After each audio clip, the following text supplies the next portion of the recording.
যে বড় খবরটির দিকে নজর রাখবো, আগামী 2 থেকে 3 ঘন্টার মধ্যে পুনরায় বৃষ্টি নেমে আসতে চলেছে রাজ্যের বুকে। আপনাদের জানিয়ে রাখছি, আবহাওয়া দপ্তর সূত্রে কিন্তু এমনটাই খবর পাওয়া যাচ্ছে। বাংলাদেশের উত্তর অংশ ঘূর্ণাবর্তের প্রভাবে রাজ্যে অতিমাত্রায় বৃষ্টি হচ্ছে, তবে ঘূর্ণাবর্তের তীব্রতা কিছুটা হ্রাস পাওয়ার সম্ভাবনা রয়েছে। আগামী 24 ঘন্টায় রাজ্যের সমস্ত জেলায় লাল সতর্কতা জারি করা হয়েছে এবং জানিয়ে রাখছি ইতিমধ্যেই গোটা রাজ্যের মধ্যে কিন্তু একটা বন্যার পরিস্থিতি তৈরি হয়েছে।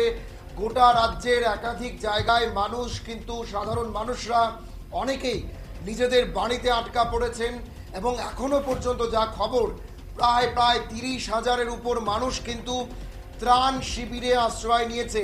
সমস্ত জেলা শাসকরা ঘটনার পরিস্থিতির দেখভাল করছেন। আপনারা দেখতে পাচ্ছেন সেই মানচিত্র, যেখানে দেখা যাচ্ছে পরিস্থিতি কিন্তু এখনো নিয়ন্ত্রণের আসার মতো নয়। এখনো কিন্তু সতর্কতা অবলম্বন করতে হবে।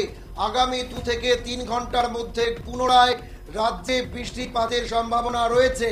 আগামী 24 ঘন্টায় রাজ্যের সমস্ত জেলায় লাল সতর্কতা জারি করা হয়েছে, তবে ধলাই, গোমতী, সিপাহীজলা, দক্ষিণ জেলায় 2-1 জায়গায় ভারী থেকে অতি ভারী বৃষ্টিপাতের সতর্কতা জারি রয়েছে আবহাওয়া দপ্তরের তরফে। আপনাদের জানিয়ে রাখছি, এখনো পর্যন্ত কিন্তু সম্ভাবনা আরো প্রবল বৃষ্টিপাত হওয়ার।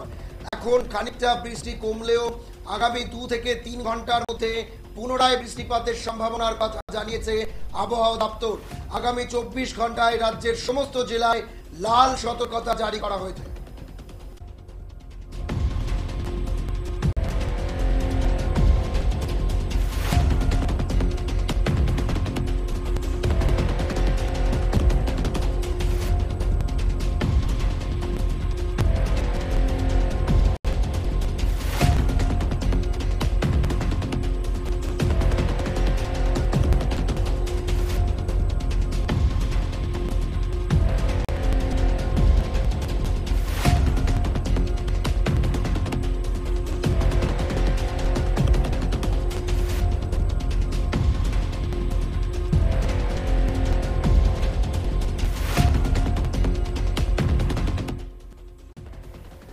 আপনাদের জানিয়ে রাখছি, আগামী 2 থেকে 3 ঘন্টার মধ্যে পুনরায় রাজ্যে ভারী বৃষ্টিপাতের সম্ভাবনা রয়েছে। আবহাওয়া দপ্তর সূত্রে এমনটাই কিন্তু খবর পাওয়া যাচ্ছে।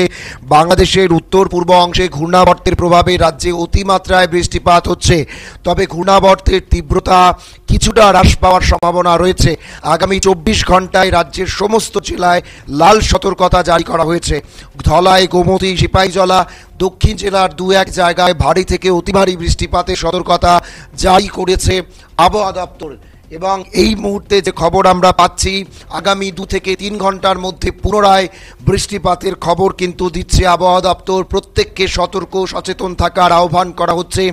যারা এখনো বিভিন্ন জায়গায় আটকে রয়েছেন তাদেরকে অতি দ্রুত ত্রাণ শিবিরে যাওয়ার আহ্বান করা হয়েছে প্রশাসনের তরফে। রাজ্যের মুখ্যমন্ত্রী ইতিমধ্যেই বারংবার বৈঠক করছেন, একাধিক আধিকারিকদের নিয়ে মুখ্যমন্ত্রী কিন্তু বৈঠক করছেন। গোটা কেন্দ্রীয় নেতৃত্ব, দিল্লির যারা নেতৃত্বরা রয়েছেন তারাও কিন্তু নজর রেখেছে ত্রিপুরার উপর। ইতিমধ্যেই 3-3টে হেলিকপ্টার MI-17 তারা কিন্তু আগরতলায় গেছে। MI-17 হেলিকপ্টারের মাধ্যমে কিন্তু গোটা এলাকাগুলো রাজ্যের পরিস্থিতি দেখা হচ্ছে। ঠিক একইভাবে আগরতলায় সেনাবাহিনী 2টো বিমানে করে কিন্তু আরও কিছু NDRF জওয়ান তারা কিন্তু আগরতলায় এসে পৌঁছেছেন।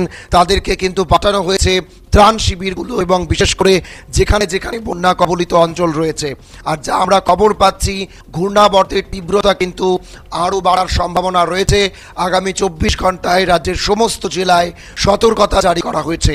2-3 ঘন্টার মধ্যে আরও ভারী থেকে অতি ভারী বৃষ্টিপাতের সম্ভাবনা রয়েছে।